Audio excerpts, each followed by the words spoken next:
Okay, good morning, good afternoon, good evening, and welcome to BWTM. I felt tonight the need to come back and do a second video on Jermall Charlo's fight against Juan Montiel. See, a lot of people, and they're entitled to their opinion, which is fine, believe that the performance that Jermall Charlo put on against Montiel was not good enough. Again, I respectfully disagree, and in my opinion, it was a good fight. It was an entertaining fight, and if Charlo knocked him out in the first round, people would have called Montiel a bum. Charlo goes a different distance.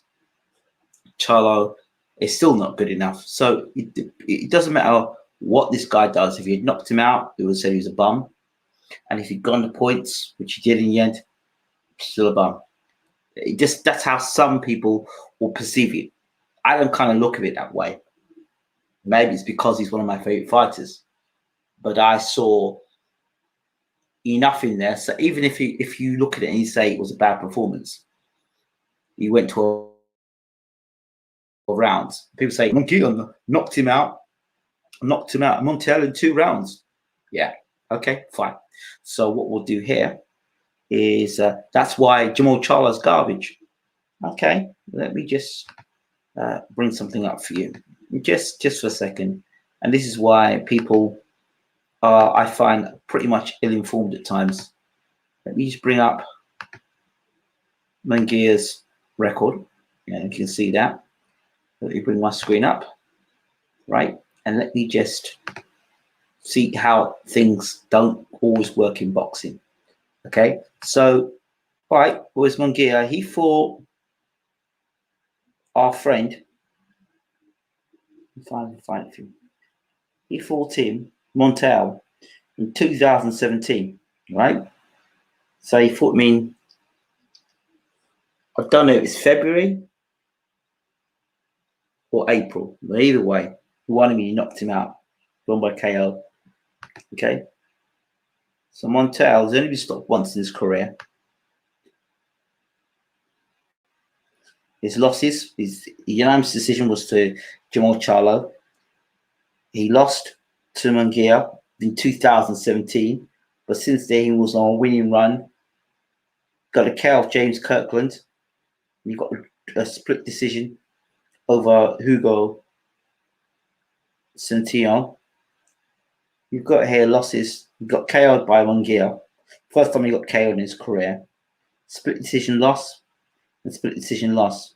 Now, the thing is, around that knockout he had, I'm not making excuses, but things happen in fight squares. 2017, we're now in 2021.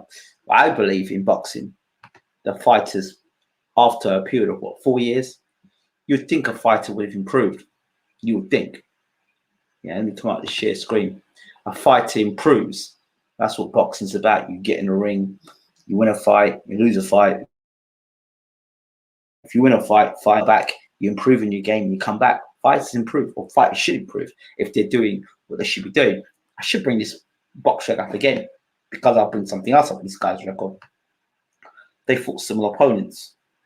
One name in particular. Let me see if I can find him for you. I think he's there. Let me look and see if I can find it for you. I saw it earlier on.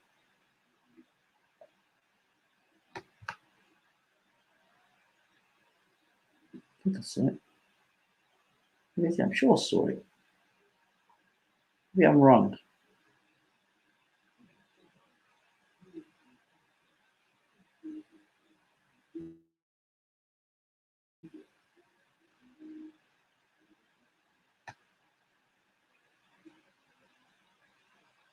Okay. Just a second. I'm sure I saw his record. Sure they fought the same time. Check. Dennis Hogan. Dennis Hogan. Okay.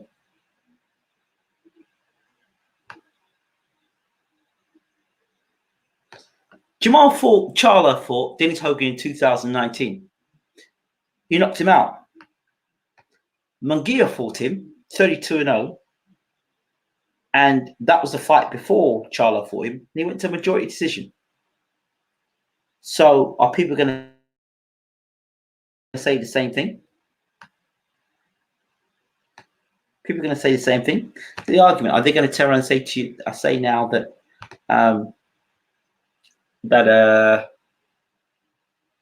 Munguia is not very good because he didn't knock out Dennis Hogan, but Jermall Charlo knocked out Dennis Hogan. It doesn't work like that in boxing. It never has worked like that in boxing. So for me, I still think it was a good performance for me. I think that fighters can improve in fights. I think fighters can get better. So the next thing is this. Evander Holyfield, before he fought Mike Tyson, fought a guy called Bobby Cheers. It was a cruiserweight. And when Evander Holyfield fought Bobby Cheers, people said after that fight, Holyfield looked crap. Holyfield's not very good. And even on the way to the ring, people actually literally feared for Evander Holyfield's life before he fought Mike Tyson. I bet a Holyfield that would beat Mike Tyson. Styles make fights. And it's cliche, but it's true. So because Montiel, who had been training since 2017 to get his shot at the world title in 2021, when he fought, it was his first world title shot for the WBC middleweight championship world. His first fight, chance at a world title. He's trained his best. He's trained his heart out. He's an experienced fighter now. And so I'd say experience, probably a better fighter than when he fought Munguia. And there are things, I'm not making excuses. Was the guy weight drained when he fought? Because on his record, it seems that he's quite a durable opponent. So was he weight drained? Did he make the weight on time? In terms of, like, did he struggle to make the weight? Did he pull the weight off quickly? What was his mental state like? We're now looking a few years. So he got knocked out by Munguia. So that's the question I asked. Those are the questions I asked. So this is a guy who's fired up. He's got the opportunity to become middleweight champion of the world. And it's in Charlo's backyard. And remember, I said this coming into the preview of this fight. I said, when you fight at home, there's an extra pressure. You go out there, you want to put on a statement. You want to make a name for yourself. You want to make rubber stamp. And sometimes you can try too hard, to try and knock. Instead of just taking your time, you could rush your work. You're trying to throw that one punch knockout. You're trying to push and trying to, get a guy out of there. And it ends up being more difficult than you originally planned. It happens.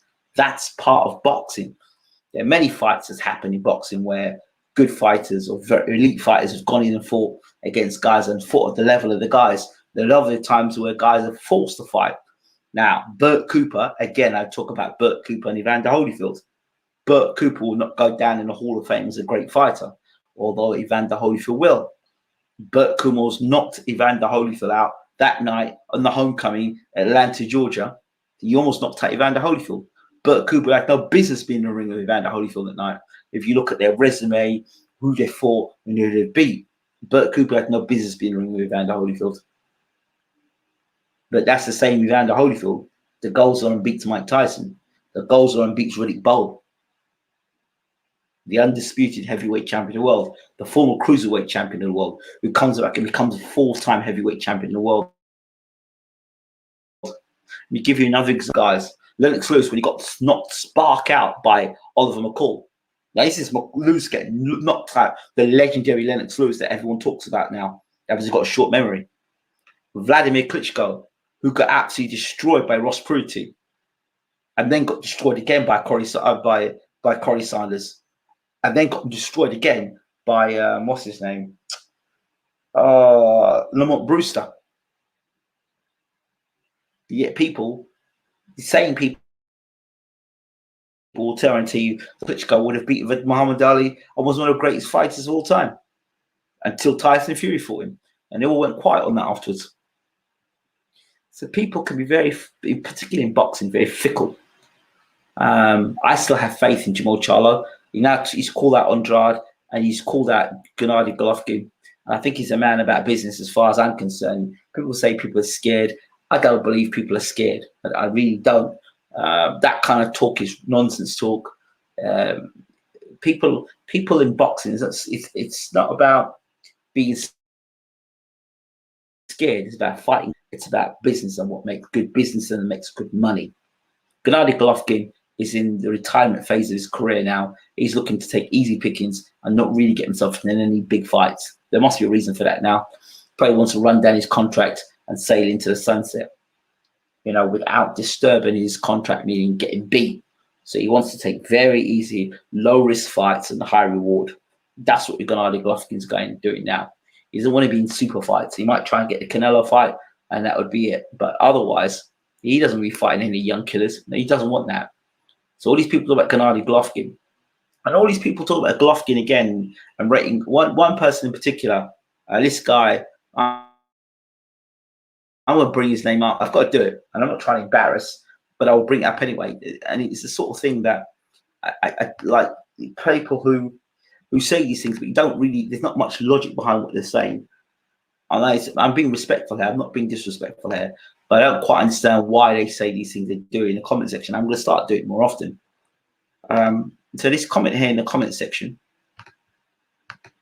Oh, hold on. Let me try and get this here. Cancel. Let me get the share screen up. Tab. No, it's not. Yeah. Let's get this here. And let's just go down to the comment section here.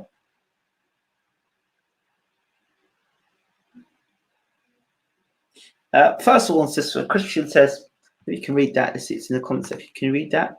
Let's get that big view. Hope you can read that. Let me go back a second. Let me get out of the stop screen. Let me go back and share it again so you can get the audio as well. Share the audio. Let's go back there again. Pull this up. And there we go. So I got his comment says, and I do tend to agree with it because Charlo's performance was horrible. He needs to get Montiel out of there. Montiel is not a top 10 in the division. Charlie needs to stay away from Canelo for now until he works on his game. Now, I said that myself. There are many guys in boxing who've not been top 10, but of course upsets in boxing. So it's not unusual, but sometimes there's some guys who raise their game because they're fighting champions. Is raising the game. It happens. Now, the second part I do agree with. I think he does need to not fight Charlo. Yeah, I've said these guys like Danny Jacobs, Gennady Golovkin.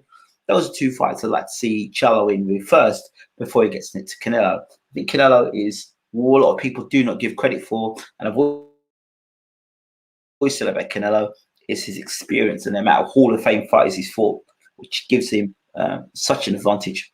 This guy, Jay Abdullah, says, let me see if I can zoom this in. There we go.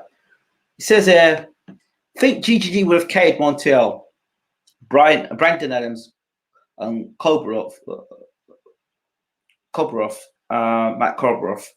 Think Charlo overrated. Beginning to think Munguia might beat Charlo too. Time will tell, though. And I've asked the question, can you name one world-class fighter GGG has knocked out? Not world-ranked. World-class and waiting. Please don't embarrass yourself, sir. And he responds by saying, I know he would knock out Brandon Adams, Kobrov, and Montiel, though. GG would beat Charlo. I know he would. As for elite fighters, look what Rosado did last night. Rosado fought a guy who was an 8-fight novice. I don't know how an 8-fight novice can be a beast unless he's won an Olympic gold medalist. And even then, yeah, you need to be taking your time. Fast-tracking guys who've 8-fight novices, fighting an experienced guy like Rosado is just like a complete no-no. That's just terrible matchmaking. Look what GGG did to him. So you're comparing what Rosado did to an 8-fight Norris, and then you compare what GGG did to Rosado. Rosado is not a world-class fighter. He's just been a fighter that is. He's just been a fighter that has been, in and around. And maybe you call him a gatekeeper but he's not. He's not a. He's not an elite fighter. He's a good fighter. Rosado got a win. Got gonna win a title too. I see, but it don't matter about knockouts. All about the skills. That's what he says about Rosado. I said Rosado was never elite, and that was a 6 or 8 fight novice who was rushed, bro. You clearly trolling. He says trolling. There's all stating facts. That guy Rosado was a beast. Well, in his estimation, he was a beast. In my estimation, he was an 8 fight novice, and that's what it is. I said it's facts. Why you think Kovalev was juicing before even fighting him? That guy ain't no novice. Ain't got time to troll. Anyway, GGG parks Charlo in 6. Like, first of all, Charlo's been stopped in his career, and GGG has never stopped a top-ranked, top level opponent. He couldn't put away a blown-up middleweight, a blown-up welterweight. He couldn't put away Danny Jacobs, who was scared of his life with Golovkin. He couldn't put away Canelo. So where's Golovkin suddenly going to get the power to put away Charlo, who has not shown to have a weak chin, and he punches as hard as any middleweight in the world on the planet today? So the Steve Rose special, I bet anyone on the planet believe that. So I don't believe that 1 second. I mean, these sort of comments you have that don't make any sense because there's no historical facts behind it. When you're talking about Golovkin, he's never knocked out a world-class opponent yet. We're still waiting for him to do that. You understand? So when you talk about guys running through and knocking people out, you've got to look back at their resume and ask the question, well, okay, so what is this guy done? Pretty just that he would cause a knockout like that. So it's just things like that. So for me, Charlo is not the finished article by no means, but I think he's a complete fighter, like I've said before. I think he can box on the front foot. I think he can box on the back foot. I think he can fight on the inside. I thought he fought at a very good pace against Montiel. He put his punches together very nicely. But Montiel was just tough and rugged and determined and came to fight and came to win. We have to see what Montiel does after the Charlo fight and who he fights next to see how much improvement he's made. You know, he fought Munguia in 2019 or 17, let's say 2017. This is now 2021. Okay, it's almost like this situation between Tyson Fury and Deontay Wilder. So of course there's going to be improvements and developments and things are going to be different. It's not like the fight is in 3 or 4 months' time. Like we have immediate rematches with Rematch Room in Essex. It's not like that. This is a 2-year fight. It's got a 2-year gap in it. So my thoughts are, and I'll say this, that Charlo is a good fight, very good fighter. He's still a fighter in progress and improving champion. And I think that Montiel fight was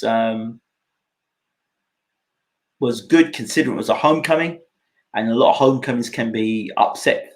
You know, I was kind of fight for Charlo, but he's come out and done well. I don't know whether that performance could have been better, or he would have fought better if they didn't fight in Texas and it wasn't Juneteenth, right? So those things I take into consideration as well. He might have just taken his eye off the ball just a little bit, and he just wants to put that performance on and just try and get Montiel out there. And there's one thing in boxing that Jim Watt used to say: you can't prepare for a war in the middle of one. So when you're in the middle of a war, you can't prepare for it. You have to go into the fight expecting a war. And I don't expect a war from this guy. He may have looked at the table and gone, he got knocked, he got chinned by Munguia. So I thought, right, I'll go and chin him as well. And that can happen. But I think Charlo will rise to the occasion. And when he steps in there against another opponent that puts the fear of God in him, I think his performances will improve. So I back Charlo. And he's still got things to work on, of course. Every fighter's got things to work on, not just Charlo. So he wasn't horrible. I didn't think he was horrible. I think it was a good fight. I think it was a good fight. I think he fought a guy that put pressure on him. He came out from first round and put pressure on him. And when guys come out like that and put pressure on you and bombs start flying, it's not about looking good. It's about getting the win. Can you get the win when things are not going the way you expect them to go? Can you get the win when things are when you, it almost seems to be a community of people in boxing. If you don't knock a guy out in the first round, then you're not very good, or you don't knock a guy out in the first couple of rounds, you're not very good. And people are forgetting about the sweet science of the sport in boxing, and are looking at people like Jake Paul and Logan Paul, and that's how the standard of boxing is going like that. KSI, by the way, today just opened up a boxing promotional company now, and he's going to be trying to do celebrity boxing. Celebrity boxing is nothing new in boxing. This is something that was done many years ago. My good friend Damon Feldman, who's been on this channel before, celebrity boxing, he did one with the basketballer the other day. Lamar, I think it's Lamar Odman. I don't watch basketball much, and he fought a little kind of skinny. Well, the guy, he was probably like 2 feet taller than him. And they had it was a good fight, actually. It only lasted 1 round. But yeah, Feldman, if you go on BWTM, this channel, BWTM Sports, and look at Dave Feldman or Damon Feldman, and he does a lot of these celebrity things. So it's nothing new. He had, I think he had Vanilla Ice fighting once against Todd Bridges. That was a real grudge match. The Fridge, some of you can remember that, going back into the 80s, the American football player, he fought on the celebrity boxing. So it's nothing new. There was rumors that Chris Brown was going to get into boxing. There was a Kardashian that was going to fight as well. So yeah, it's nothing new, particularly for America. Maybe for the UK. You see, an excuse for boxing fans are, and it's partly true, but not fully true. It's because they feel that fighters and the best fighters are not fighting the best fighters. That's partly true and partly not true. Wilder's fighting, Pacquiao's fighting Spence. Well, we want Spence versus Crawford, but that's more the case of Crawford that needs to get his ass out of the current situation that he's in. What about having celebrity matches on actual boxing bills? Well, I think it's been done before. It's not the first time. It's been done before.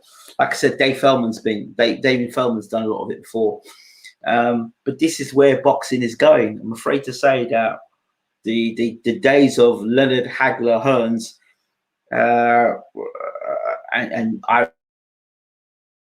and Barkley and a lot of that is going now, and it's not about legacy and about creating legends. It's about, I don't know, highlights. I would call it the highlight generation. Highlights where you can get and post it on Instagram, and humiliation and humiliating fighters. That's what's about today. You know what I mean? It's not about really studying the sport and learning more about the sweet science. People are more adept or more interested in watching how a guy gets knocked and watching the demise and the downfall of a fighter than watching a fighter improve. And hence why when Deontay Wilder is training at the moment, people are more in the mode to ridicule and take the mickey and continue to talk nonsense and talk crap. And then when the shock happens, it's an upset for them. It's not an upset for us because we're looking at the right things. These people are not looking at the right things. They're looking at alternative things, mocking people, looking at ways to divide rather than bring the sport together. So whether it be cultural, color, nationalism, favoritism, all sorts of garbage. But rather than studying the sweet, we're losing the teachers in the sport to fitness first trainers. So that's where we're at with boxing, and that's why boxing is the way it is today. And you can thank these great promoters for messing things up, for not having the right fights at the right times, and rather looking for greed and egos rather than actually delivering big fights. And also having dodgy judges and dodgy referees with poor stoppages and rematches we really didn't want to see or need to see. This, while the third fight was different, is because it was a trilogy and everyone signed up to it in the first place. regardless, but as far as I'm concerned, and we're into the third fight. Now, this is to address you people out there that, and I have to address you all for a final time. Come on my channel, talking crap and being abusive in the comment section. Not only am I going to delete your comment because it's trash and that's where it belongs. Trash belongs in a trash can, so you'll get deleted. But I will personally go onto your channel, look at your channel page and block you. So you'll have to start a new account so you can come onto the channel. All right. So I have no time for you. I don't know who you are. I don't care for who you are. But if you can come on the channel and be disrespectful, that's fine. Write your comments. I don't care. I don't care for you. I have not a care in my bone for you, but I do care about my channel. And I do care about people on this channel that are very respectful. And I want to create an environment where people can come on, have their opinion, guests can come on, not be harassed, and all that trolling stuff and all that nonsense. I'm not in that space no more. So like I said, so when you come on, and when I do these live shows, when I've got guests on, I'll just do the members only, and then members can just listen in. If you don't like the channel, go away. I didn't ask for your subscription, so go away. Just get lost. You understand? Not interested. Really not interested in what you've got to say. Don't care for what you've got to say. I don't know you. I don't want to know you. I don't care about your opinions. Just go away, because you don't actually put anything that's kind of makes sense down. It's just gibberish, absolute gibberish. So trash goes in the trash can, and you don't care for me, and I don't care for you. So that's it. I don't need you to tell me the direction of my channel. I don't need you to tell me how many views I've got on my channel. I don't need you to tell me how many subscribers I've got in my channel. I don't need you to tell me. I know. Okay, I know. So, and you know, if you want to advise me, then please do. If you have something to advise me on, i.e., if you've got more than, you know, almost 3 million views on one channel and 3 million views on another channel, that's cool. And have an Amazon TV and have a mobile app and a website, and your channel being in various publications around the world on a regular basis, and being in every single newspaper in the UK and most in the US. Okay, I've done a lot of breaking stories and done many interviews. If you've done those things, let's have a chat about it and let's see how I can improve. But otherwise, just shut up and leave me alone. You understand? Constructive criticism only can come from something, and the majority of you have constructed nothing, just absolute nonsense, waste of space. You know what I mean? Get a job, get a life, build a YouTube channel, do the work. But don't come on telling me how to run my channel and tell me what my channel's going to do, what my channel ain't going to do. Please. Go away. Get lost. And if you don't go away, then I will remove you violently away by going to your channel and blocking you. So you'll have to create. I'll just keep on doing it. It's not a problem. Call me sensitive, call me what you want. You don't know me, and I care not to know you. So that's it. And for the rest of you who've been supportive, thank you so much for love. Really appreciate your love. Really appreciate your care and your thoughts. And the guests are all coming back soon, so enjoy it. And we've got one of our guests are coming back tomorrow, so I'm looking forward to having them back. And we look forward to talking more boxing. That's what it's about.